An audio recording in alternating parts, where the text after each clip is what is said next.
அது சாப்பிடுவோமா? அள்ளி சாப்பிடுங்க தான் என்னங்க.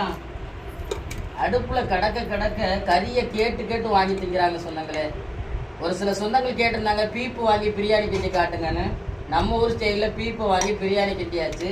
இன்னைக்கு நம்ம மதிய வேலை ஞாயிற்றுக்கிழமை ஸ்பெஷல் ஒரு புடி தாங்க. என்னத்த சாப்பிடுவோமா? அள்ளி சாப்பிடுங்க தான் என்னங்க. பீப் கறிலாம் எனக்கு உயிர் சொன்னாங்களே. நிறைய பேருக்கு பிடிக்கும் தனி.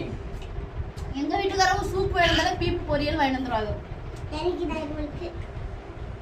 இவ்வளோ சூப்பராக வந்திருக்கு.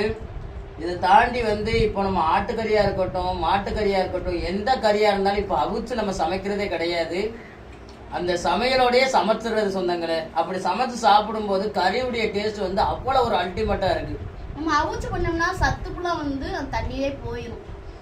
அதை தாண்டி அதோடைய டேஸ்ட் மாறிடும், சுவையாக தெரியாது.